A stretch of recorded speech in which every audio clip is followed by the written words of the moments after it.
Hi everyone, welcome back to Modern Portfolio Theory and Investment Analysis.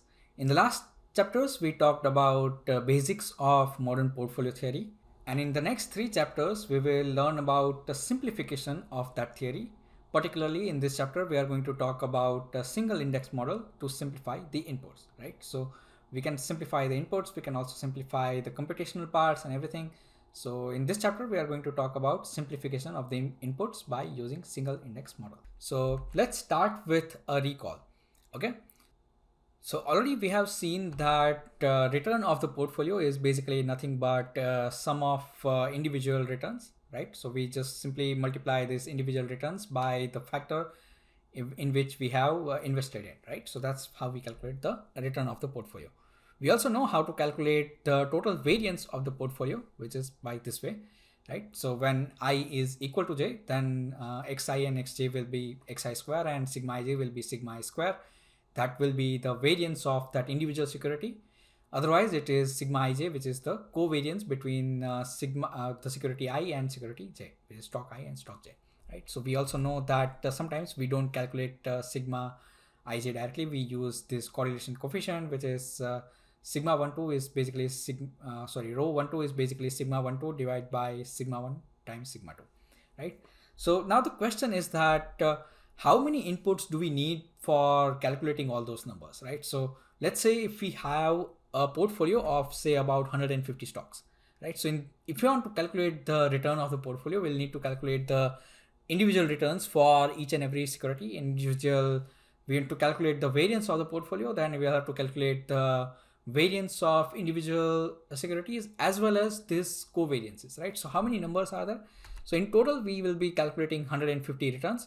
We'll be calculating 150 variances and about 11,000 correlations, right? So that's just too many, right? So the single index model is basically designed to overcome this, right? So that correlation number is basically quadratic in nature, right? So that's kind of a problem. And so the idea behind the single index model is to make it linear, right? So how do we do this? Is basically like we'll assume that for each and every stock we have two parts, right? So one part is completely dependent on the market and the other part is completely independent of the market, right? So there is this is market return RM, and the return of individual stock is partly dependent on the market, which is denoted by this beta I coefficient, and partly it is not dependent on the market, completely independent of the market, which is AI. And we're going to further break down this AI into two parts, which is alpha I plus EI. So alpha I is the expected value of AI, and so that's basically a constant, and EI is basically the remaining noise, right? So for every security, there is a part which is not dependent on the market, and for that we'll calculate the expected return, and this is the remaining noiseful kind of part, which makes it deviate a little bit here and there, right? So by construction, we know that expected value of EI will be equal to 0. We're going to assume one more thing, right? So we're going to assume that for any two securities I and J, expected value of EI EJ is equal to 0. So what does that mean? The EI is basically associated with the part of the return which is not dependent on the market, right? So in this way, I'm saying that two securities I and J only interact through the market, right? So this part which is independent of the market is specific to that stock. So AI part is specific to the ith stock. So it cannot have any relation whatsoever with AJ. And that's basically the idea behind having this thing. So this is basically the covariance between EI and EJ, right? So mean is 0. So this is EI minus 0 times EJ minus 0. So this is covariance between EI and EJ, and that is 0. That basically means that the EI and EJ for any pair of securities, that they are basically independent. Okay. And we are going to denote the variance of EI by sigma square EI. Right? So it's very simple notation. That's nothing really to calculate about. And so if we substitute this AI in this equation, then we will get this overall equation. And we're going to assume one more thing over here, right? So we are going to also assume that EI and RM are independent. So in other words, the covariance between EI, which is over here, and RM, which is the market part, is 0. So why are we going to assume that? Because EI is actually part of AI, which is independent of the market. So it totally makes sense that EI should be completely independent of this market returns, right? So that's that equation, EI minus 0 times RM minus RM bar. Expected value of that is equal to 0. Okay, that's again like as I said, this one is our assumption and this is also our assumption. Everything else is by either the definition or it's implied from the definition. All right, so now let's talk about how to calculate individual returns for each security. Okay, so we have this RI bar. If you want to calculate, then it is basically alpha I plus beta I times RM bar, and the mean for EI is equal to 0, so that part is removed. Right. So similarly, we can calculate the variance of a particular security, right? So that is calculated by sigma square I. If you do that calculation, right? So we already know what is Ri. We already know the expression of Ri bar. So the variance is basically Ri minus Ri bar. And if you just square it and take the expected value, then you calculate, then you basically get to this variance formula, right? So I am not really going to derive it, but if you are interested, you can do it on your pen and paper. It's very simple to do it. And so wherever this terms appear, like so RM minus RM bar square, you just replace it by sigma square M, which is the market variance, right? So and then basically you will reach to this formula. Okay, so very straightforward, simple. And the last part is covariance between security I and J, sigma ij. Again, like we know how to calculate Ri bar and RJ bar. So if you just substitute that, all those things, and plug it into the formula for sigma ij, then you arrive at this expression, which is tiny little nice expression, beta I, beta j, sigma square m, right? So, and now let's go one step further and talk about how to calculate the portfolio return, right? So we have all of these numbers, Ri bar, sigma square I, and sigma ij. So how do we calculate the portfolio return, which is Rp bar, right? So we had this xi times Ri, and if you substitute Ri expression in that, then we get this, right? So it was actually Ri bar, right? So if you substitute this Ri in place of Ri bar, so you get this expression, which is kind of very straightforward. Similarly, if you substitute our portfolio variance equation and substitute sigma square I as this number and sigma ij wherever it appears with this number, then you arrive at this final equation for the portfolio variance, right? So again, like, so now the number of total inputs that we actually have to calculate are basically reduced to a linear number of inputs, right? So for every security, I need to calculate only alpha I and beta I, right? So the additional thing I'll need to calculate is the market return and its mean and the market variance, right? So other than that, I don't really need to calculate any particular number for each pair of security. So that's how my total number of calculations are kind of reduced. Total number of inputs are reduced. Right, so all of these other things are kind of derived from the alpha and beta itself, right? Okay, so we're going to assume a couple of other things to make this the other two equations a little bit nicer, right? So we are going to have this notation alpha p, which is the alpha of the entire portfolio, which is xi times individual alpha I, right? And we similarly will also define beta, right? So whatever fraction we are invested in a particular security times beta I. So that's how we make the beta of the entire portfolio. Okay. And if we substitute all those things into this equation for the portfolio return, right? So we get portfolio return as alpha p plus beta p times Rm, which is kind of the similar type of equation for individual return, right? So individual return was also kind of Ri equal to alpha I plus beta I times Rm. Right, and similarly we'll get the expression for the portfolio variance, which is beta square p times sigma square m plus we can't really simplify this term anymore, right? So it is still as it is, which is xi square times sigma I square. Okay, but yeah, I mean it's kind of still very this first term is kind of similar to the one that we had for individual security. All right, so let's actually take a look at an example.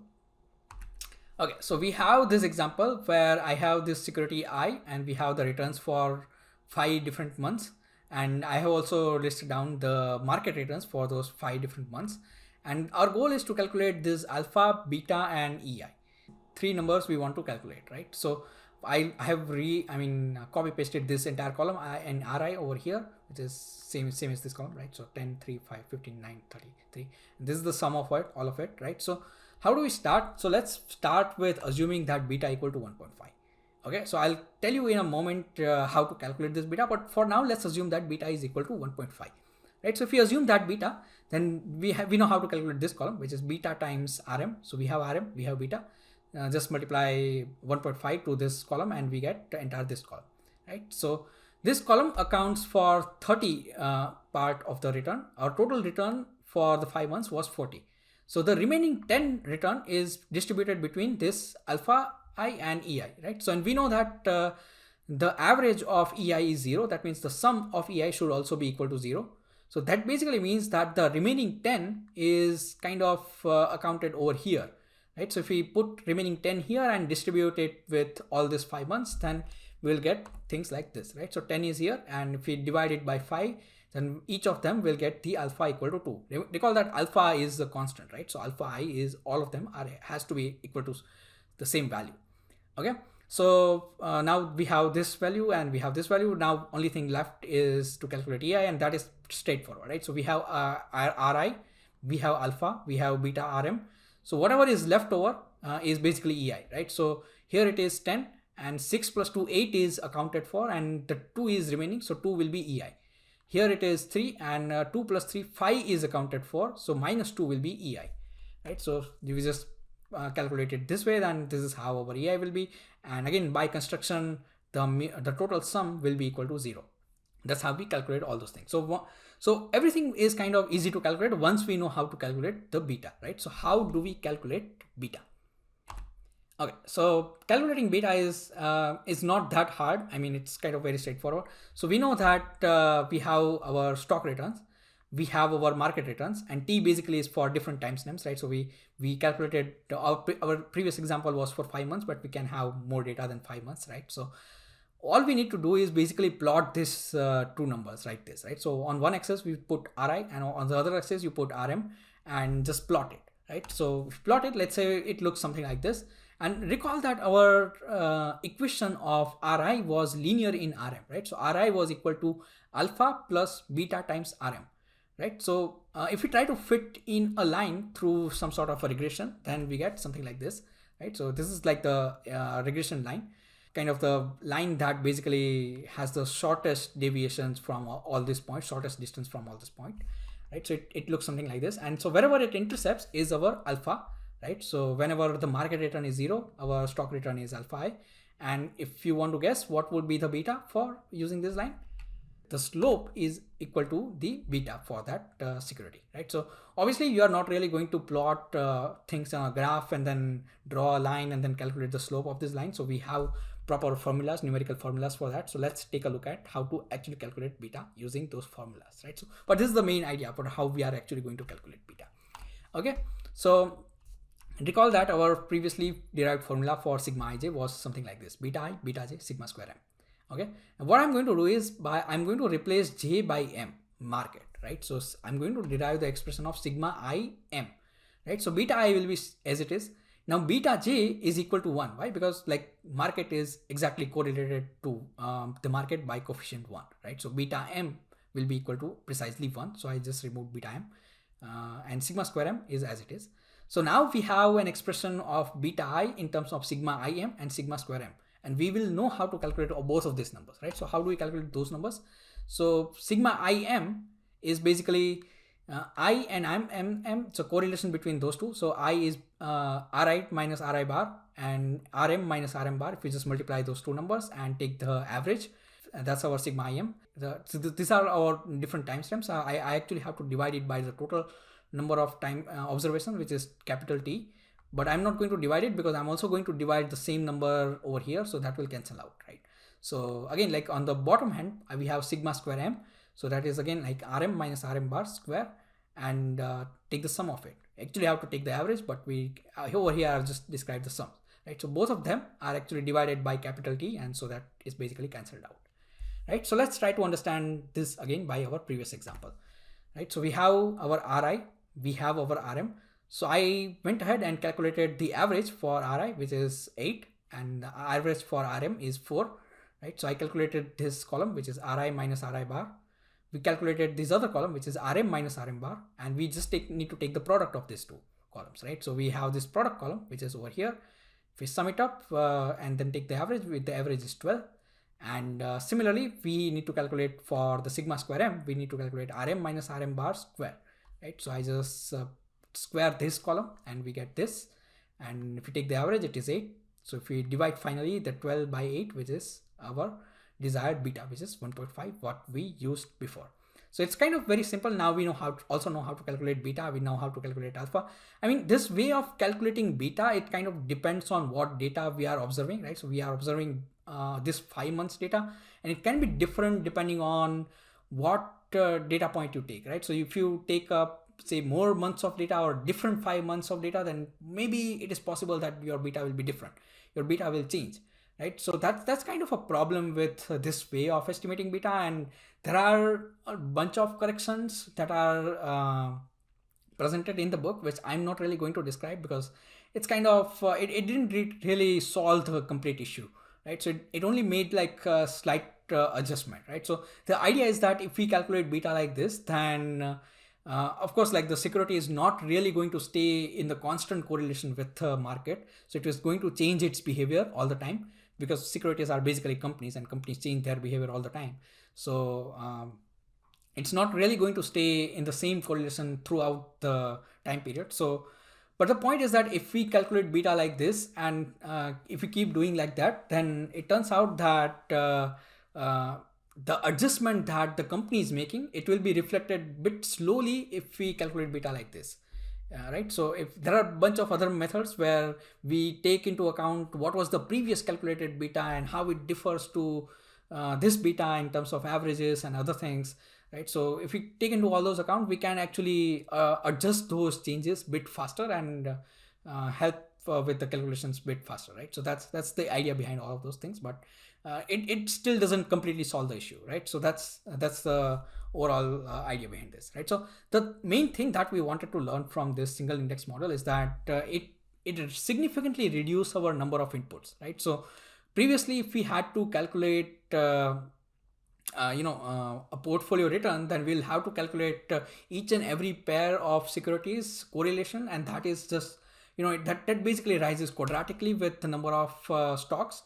Whereas this way of calculating things, where we only have to calculate alpha and beta for each and every individual stock, it rises only linearly in terms of number of securities, right? So in fact, the actual market model is actually very, very similar to the single index model that we just discussed, right? So it is exactly alpha I plus beta I times Rm plus EI, right? And similarly, we get the average return of the security is alpha I plus beta I times Rm bar. The only difference is that this assumption that we had, right, that two securities, they don't interact with each other except for the market part, is no longer valid, right? So this was our assumption, and in the market model, actual market model, this is no longer assumed to be true.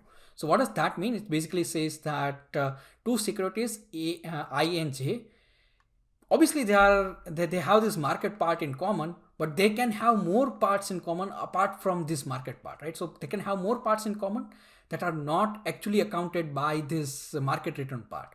So that's the extra, this assumption is no longer valid, and that basically changes a bunch of things. But a lot of those things are kind of very, very similar to what we discussed in this single index model, right? So in the next chapters, we'll discuss a few more things about multi-index models and other stuff, and other ways of simplifying these calculations for the portfolio.